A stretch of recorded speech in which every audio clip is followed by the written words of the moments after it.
Well, good afternoon, everybody. Thank you for that welcome. It's nice to be back at Samsung. I've been gone for a while.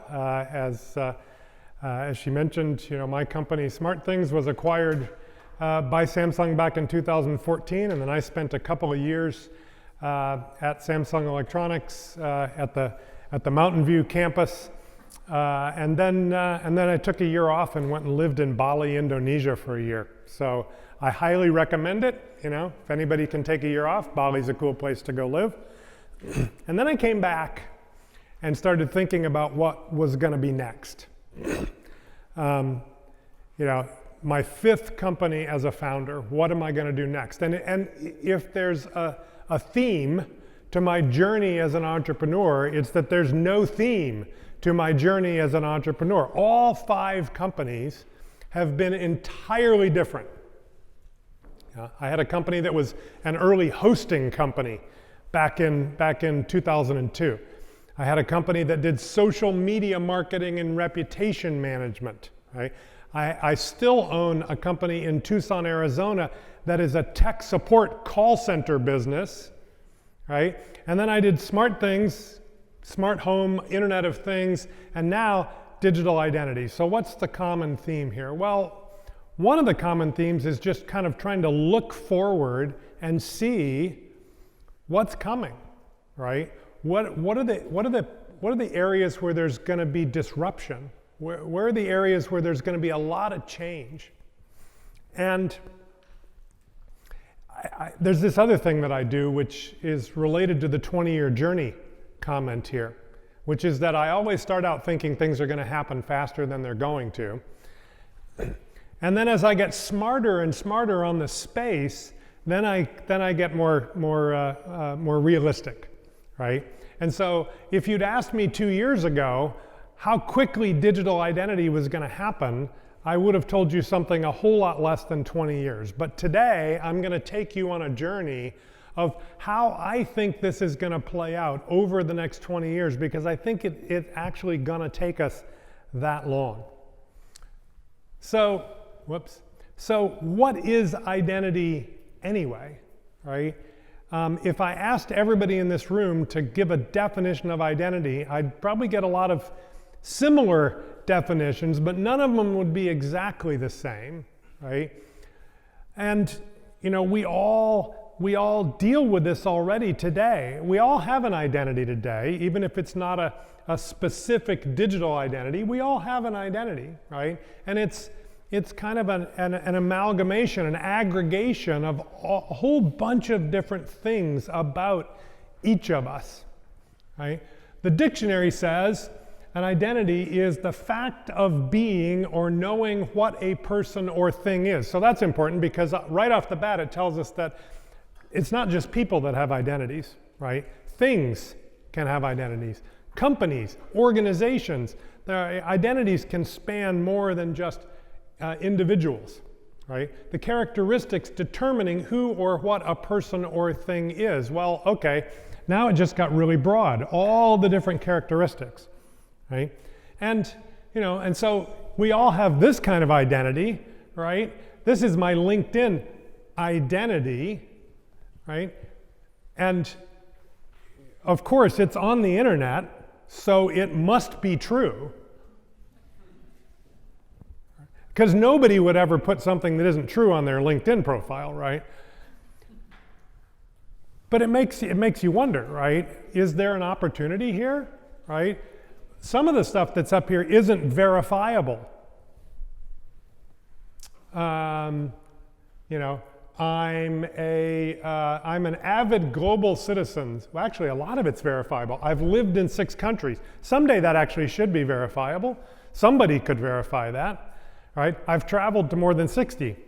Again, verifiable. How about my jobs? The jobs that I've had. Should those be something that are provable, verifiable?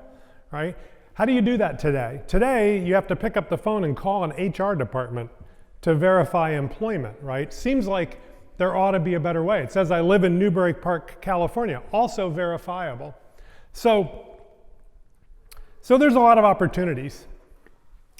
But I want to take us before we get into the opportunities for digital identity and how things are going to work, I want to take us on a little journey in history, right? Because identity is not a new concept. In fact, the very first passport, they didn't call it a passport then, right? It was called a safe conduct document, right? A safe passage document. The very first passport, right? In fact, even the term passport, that you should be able to pass through any port unmolested. That's what was implied by the term passport. It wasn't, oh, you know, hi, I'm Jeff from the United States, I'd like to come into your country. No, the original passport was you should be able to go from point A to point B, and because of the documents you carried, you should be able to get there without being robbed, right? Without being murdered, right? Without being arrested, right? That's what a passport was for, and King Henry in 1414 passed the very first Safe Conducts Act. Come on. And, you know, things went on for a while like this, where the very first passports looked like this. It was just a letter, basically, that said, hey, whoever's holding this, be nice to them, right? That's basically what the first passport said. And of course, it had a seal, it had a stamp, a raised seal on it, or wax or something to give it legitimacy, right? To give it authority, right? And, you know, these were bearer credentials, right? It was whoever was holding them, right? Because there's no name on here. It's just whoever had it in their hand. So if you got clubbed over the head and the other guy took your passport, now it's his passport. And this went on for hundreds of years, actually. Hundreds of years until 1915. And in 1915, this is what passports looked like. This is issued by the United States Embassy in Berlin.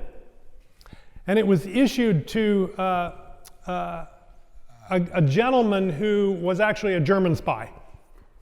Actually, it wasn't issued to the German spy. It was issued to a real American, but then the German spy took his passport because it's just a bearer document, right? And there was a spy scandal in the year 1914 where, you know, they found this guy. They caught this guy at the beginnings of World War I, and they figured out he was a German spy pretending to be an American. And the very next year, this is what the British passport looked like. 1 year later, there's a picture, right? So photography enters the world of passports in 1 year because of a spy scandal, and we start getting all these nice little stamps and things all over it, right? Now, I want to point out something that has something to do with identity, but I want to point out the gender bias in this passport, right? Photograph of bearer, photograph of wife, right? The assumption in 1915 in the UK was that the holder of the passport was the husband, was the man, right? And that the wife's picture would just kind of be along for the ride, right? So this was the beginning. In 1915, this was kind of the beginning of this transition, right? Where all of a sudden we're actually concerned about whether it's you or not, right? Up until this point, this piece of paper had just kind of been okay, right? And you know, a lot of the relationships up until this point weren't based on the piece of paper. They were based on introductions. They were based on referrals, people who knew each other. But all of a sudden in 1915, we start getting concerned. And then there's this, right? We all know and hate Social Security numbers. But did you know that up until 1972 or so, they all had a statement across the bottom that said, not for identification. And what's the number one thing we use Social Security numbers for? Identification, right? So how did that happen, right? How did we go from a number that was literally only ever supposed to be used by your employer to report income to the IRS? That was it. That's all it was supposed to be used for, right? And now all of a sudden, it's everywhere. Well, Lack of foresight, I guess, right? Because the government never thought about the fact that you were going to need an identifier. You were going to need something, right, that commerce would require it over time. And so now here we are in the year 2019 with everybody's social security number literally scattered all over the dark web. And if you think yours isn't, you're mistaken, right? Everyone's social security number has basically been compromised at this point.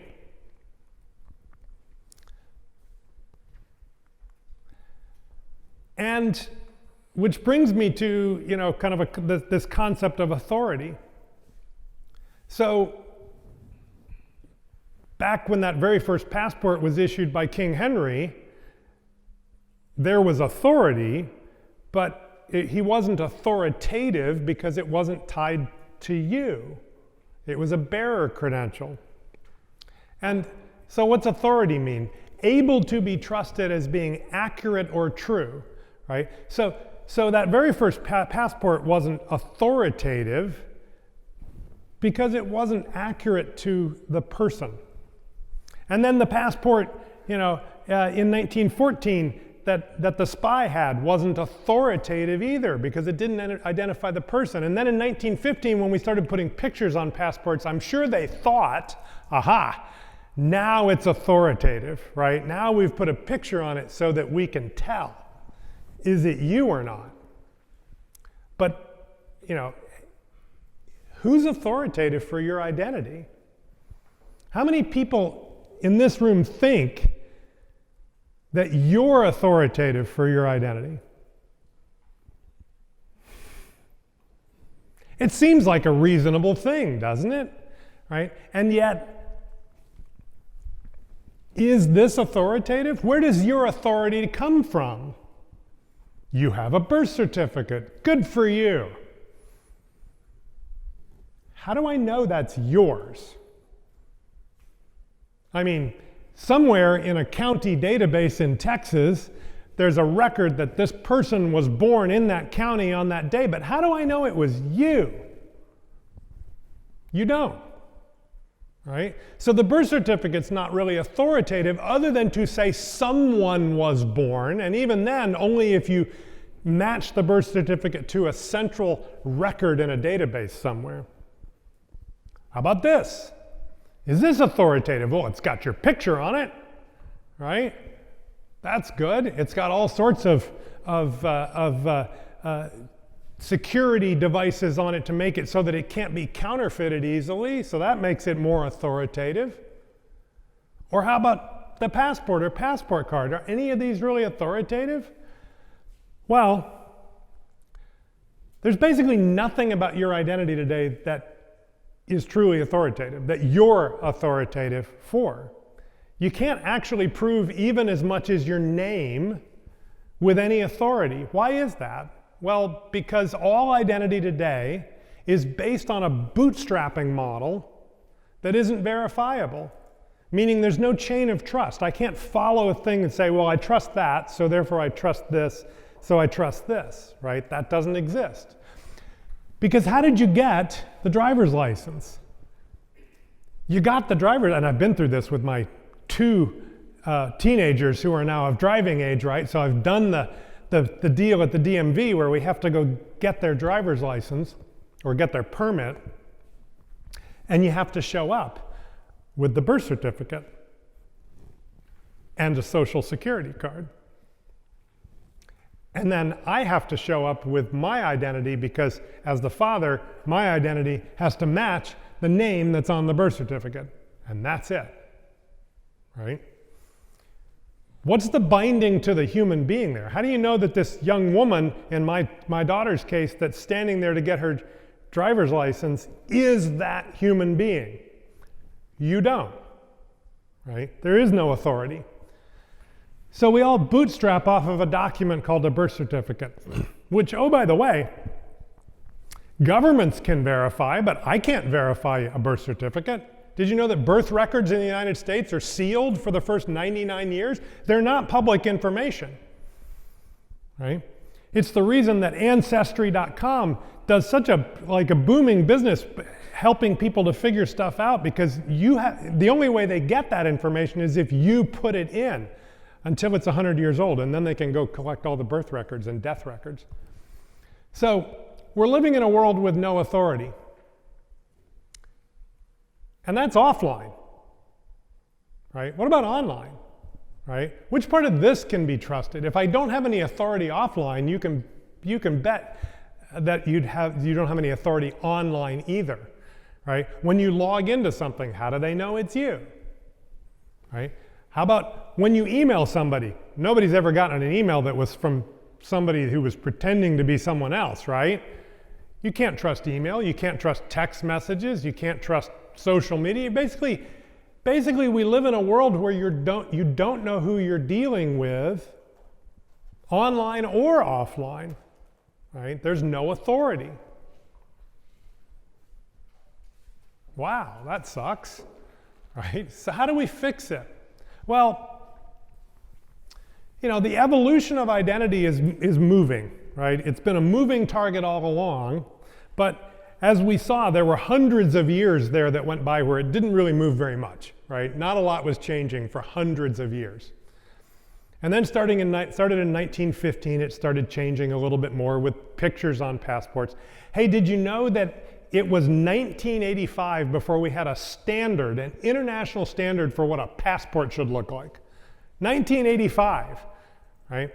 So the first passport was in 1414, and it took 500 plus years before we had a standard that says, hey, this is what a passport should look like.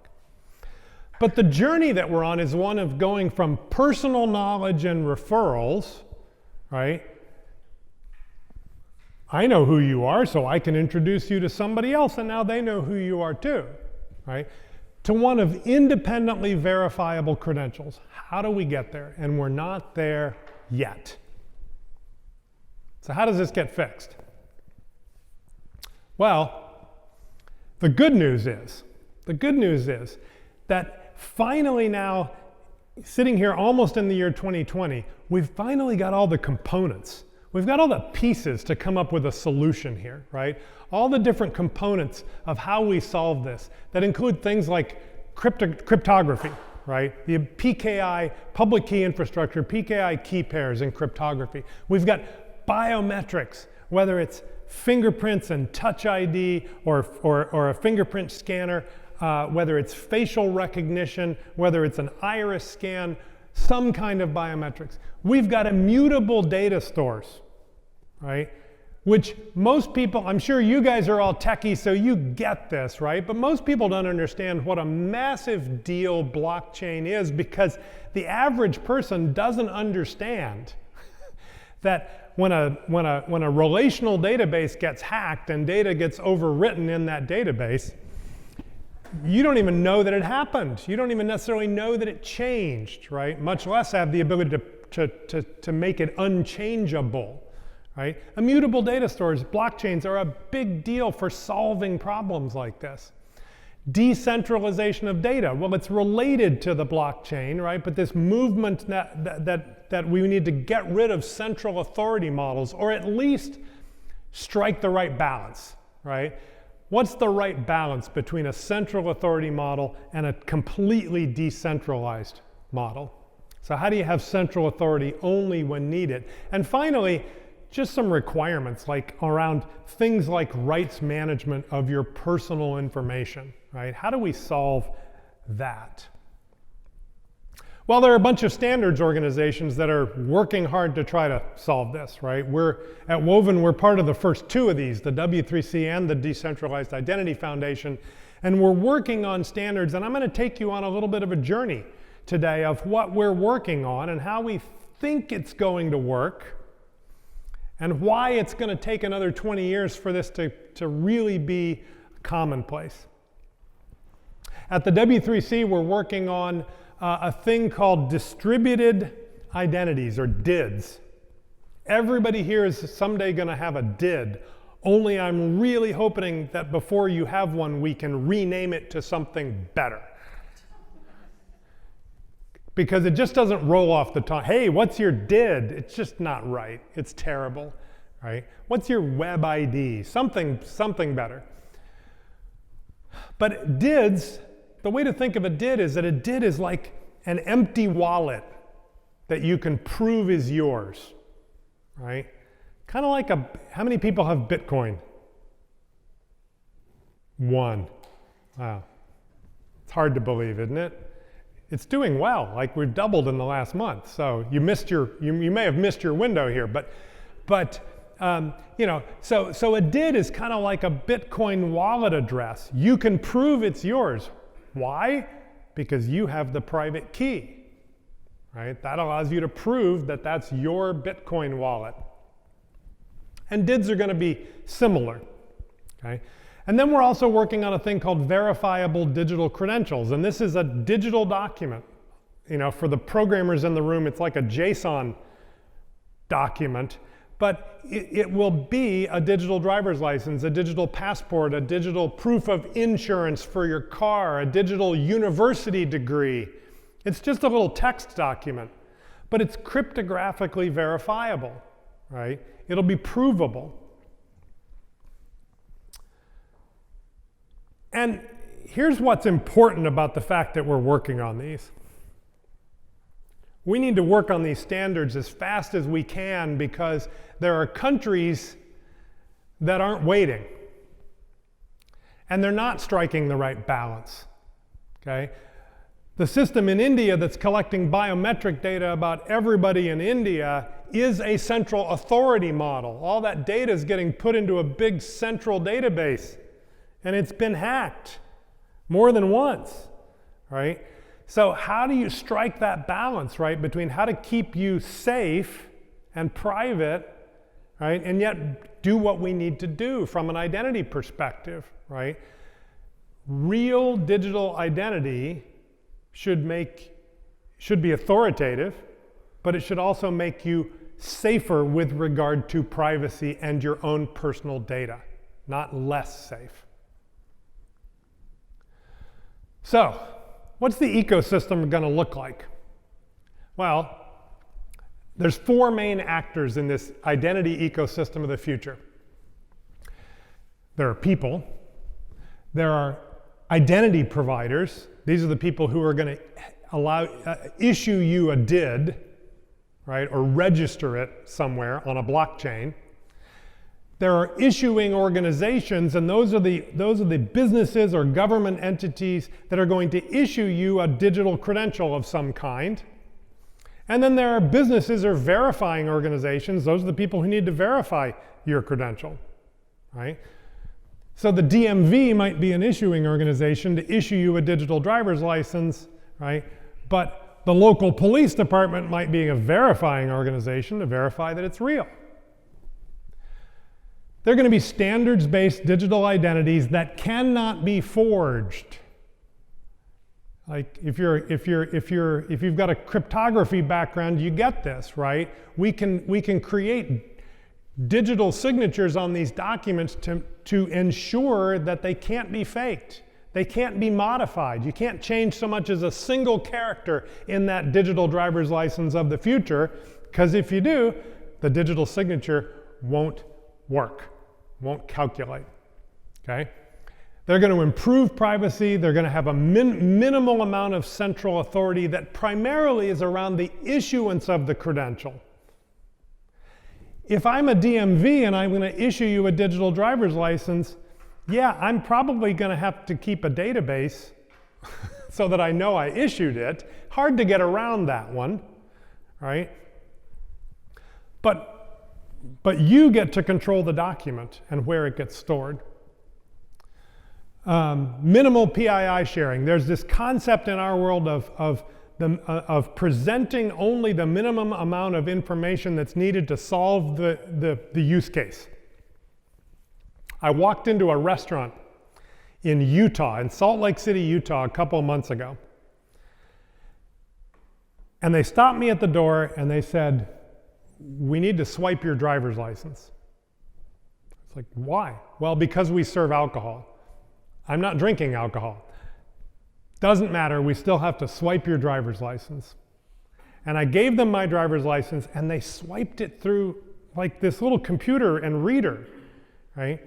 Which instantly meant that they had not only checked my birth date to make sure I was old enough, over the age of 21, as if that wasn't completely obvious, right?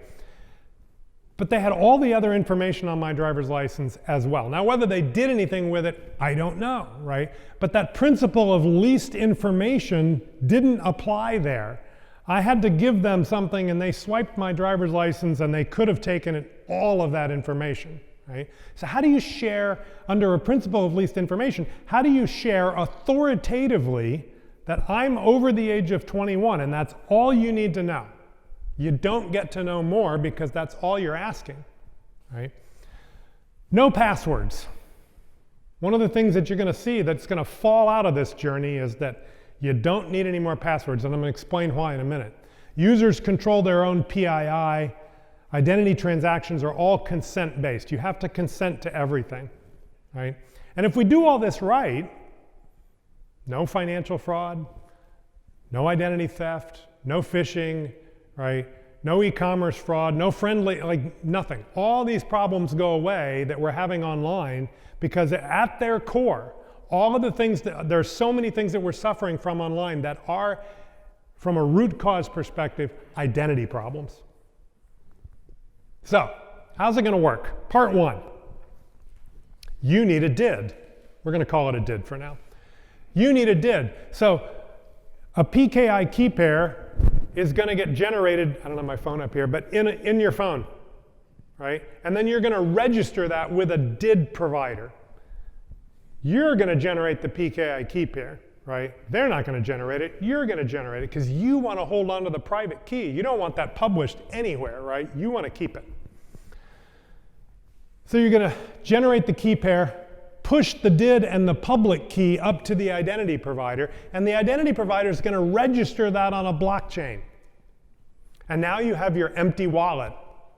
That's basically it, right? You have a DID, which, by the way, has a form. I didn't write it up here, but it's like your provider, like Woven, colon, and then a name, or a UUID, or 168 characters of nonsense, whatever you want it to be, right? A DID can be anything.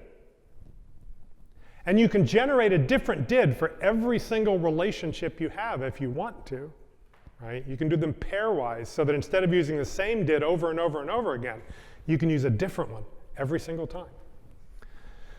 But once you have this empty wallet, now you're going to put something in it.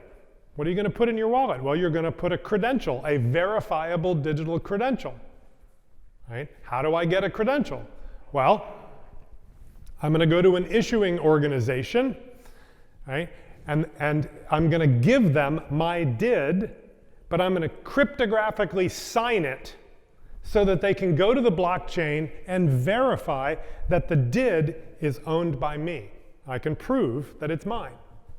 And then they can issue me a credential. So whether that's the driver's license, the passport, or your university degree from UCLA, that digital credential now gets issued to me.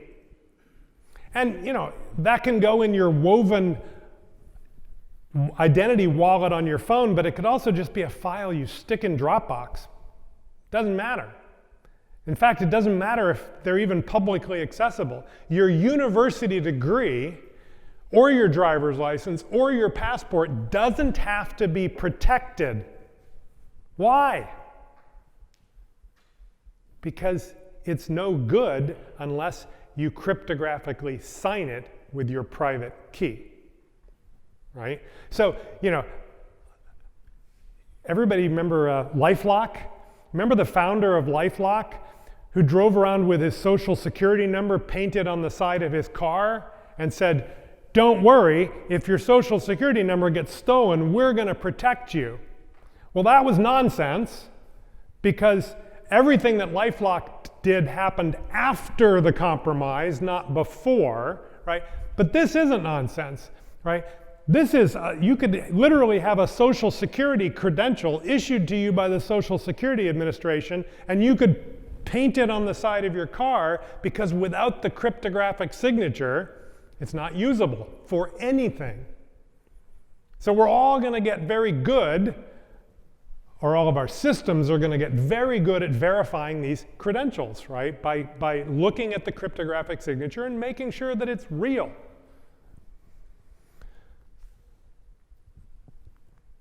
And then part 3, how does that happen, right? Well, now I go to a verifying organization and they say, hey, I need to see your credential. Let's say it's a job. I just got an interview for a job and they want to see proof of employment from my last job. How should that work?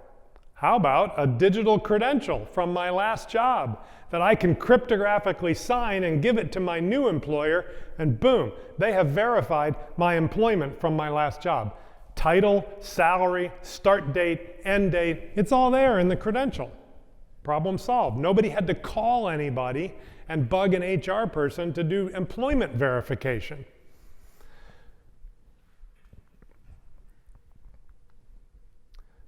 So here's the use case we talked about. Someday, we're all going to walk into the California DMV and they're going to say, hey, Bob, would you like to have a digital driver's license to go along with your real driver's license? Because of course we're not going to just shift from one straight to the other, right? There's going to be a period where you have both.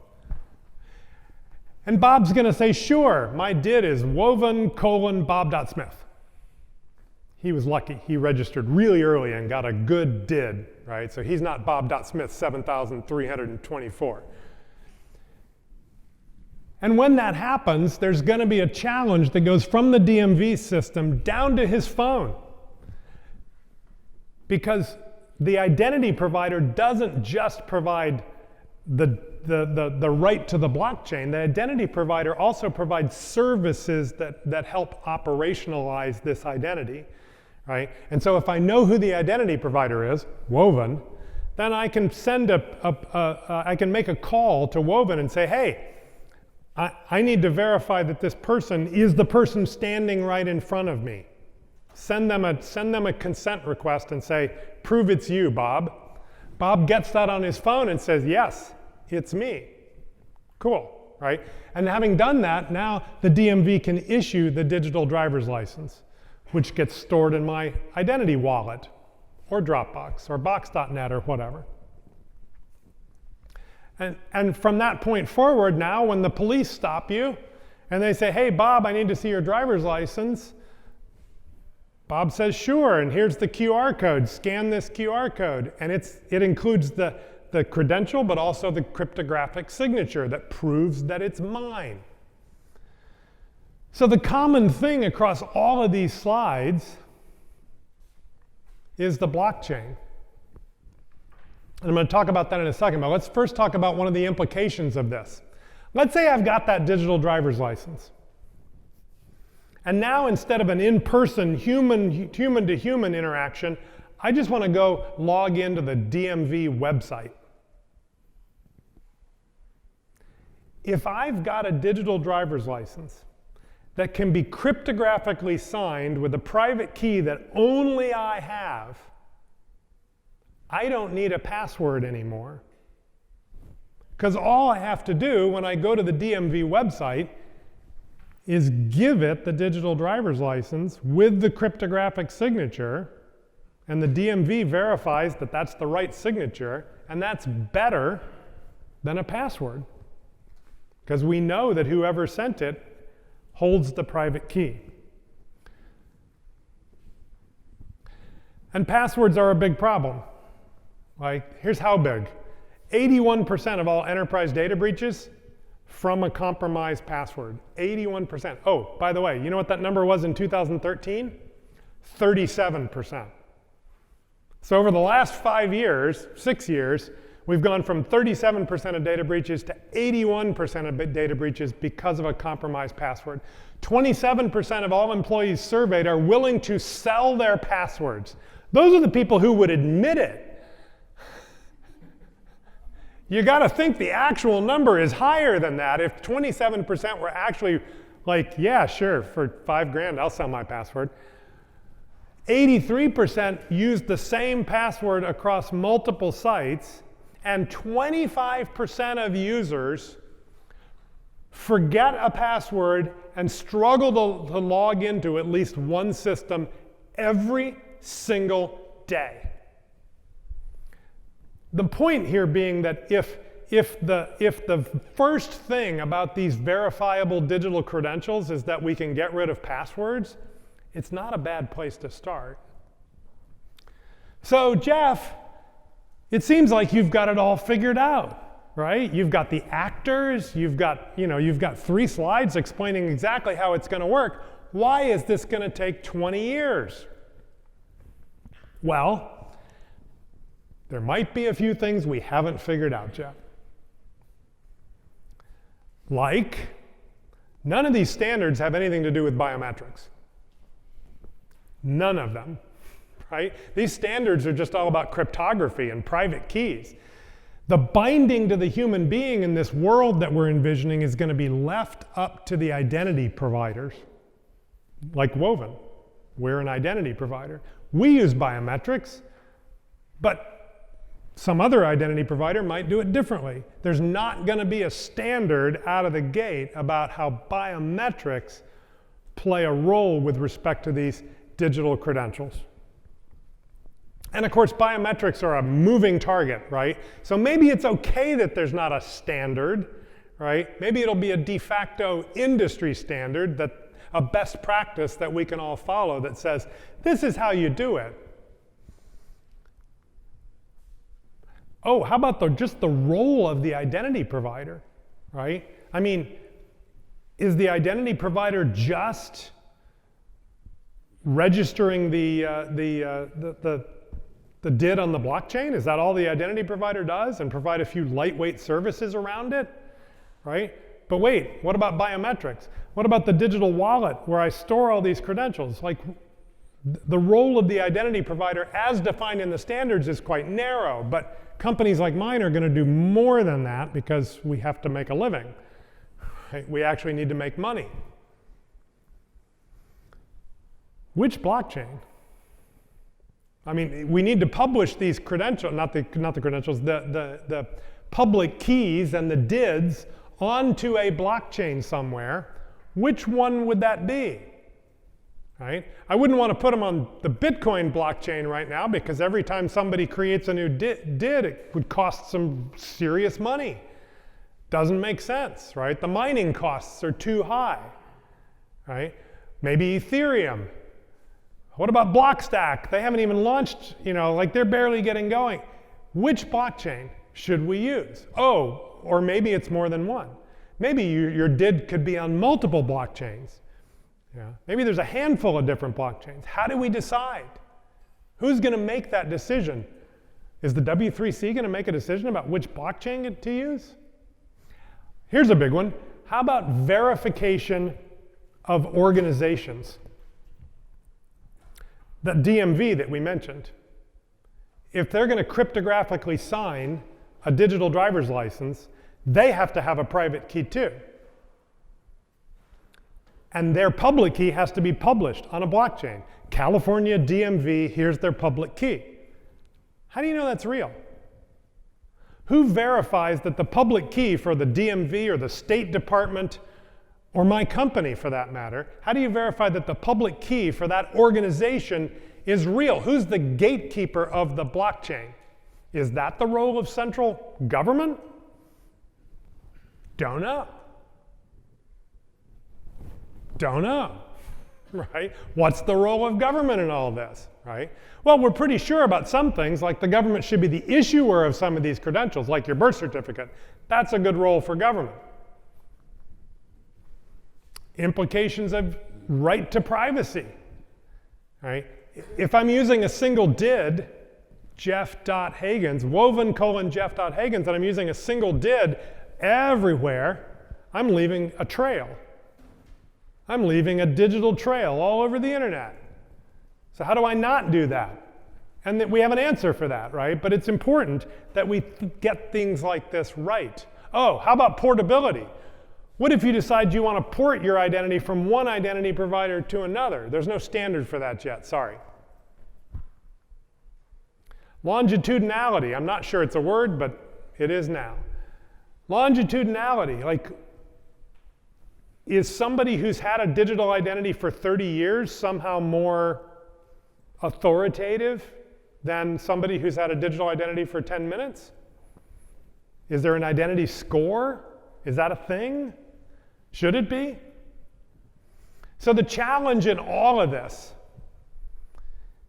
is that our goal as an industry needs to be to balance privacy and rights management with true human attribution and decentralization and self-sovereignty.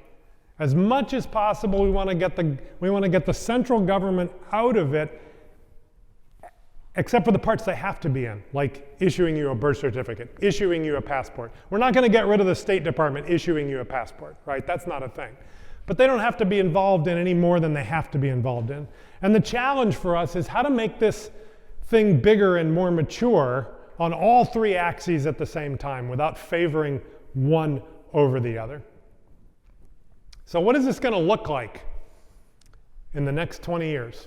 Predictions from Jeff. So in the next 5 years, consumers are going to start to learn about all of this stuff and the idea of private keys.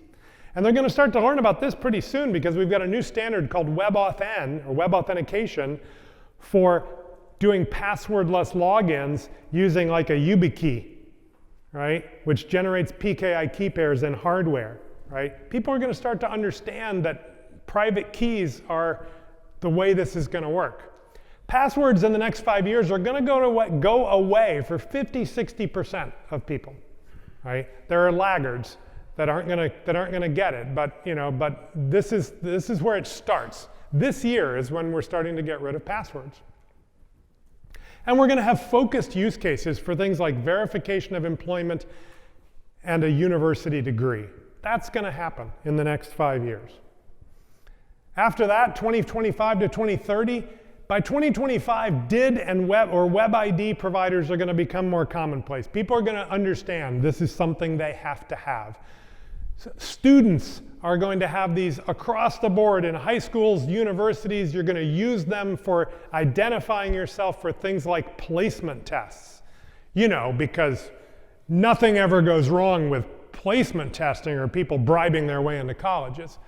We're going to eliminate passwords finally. So, my prediction on passwords is that we're probably stuck with them for as much as 10 years, but they're going to be going away slowly over that period of time. We're going to solve the problem of fake emails, right? Human attribution for emails. How do you know when an email shows up that it's really from that human being? It's ironic because we've had a way to do this, right, with cryptographic signatures on emails and PGP for about the last 30 years, and it never went anywhere because we didn't solve the problem of true human attribution. How did you really know that it was that human? And here's a big one: user-centric services for making and receiving payments and consent. In that 10-year horizon, I'm going to talk more about this in a second. From 2030 to 2035, this is where we finally start to really feel like it's happening, right? Digital driver's licenses, passports, social security cards, an explosion of digital credentials for everything from the insurance for your car, right? That's a piece of paper you carry around in the glove box right now. And how does it really prove that you have insurance? No, it proves that you have a piece of paper in your glove box, right?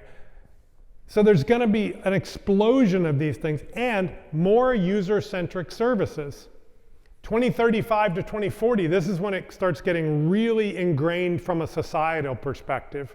Parental rights, right? Whether that's the rights to control the digital identity for a child, a minor that's under the age of 18, or the rights to control the digital identity for somebody who now I have legal guardianship of my mother because she's now too old and can't represent herself, right? There are going to be legal constructs that have to follow the digital identity. Digital credentials are going to be issued at birth, starting with a digital credential that the hospital issues that is a report of birth.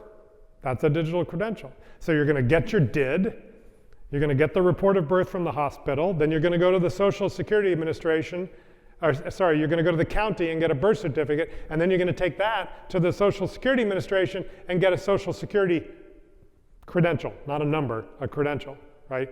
And all of that is going to happen in about 100 milliseconds, right? Why not, right? Boom, boom, boom, boom. You have all the documentation you need. And now the parent has to be the legal guardian of that digital identity. And decentralized biometrics.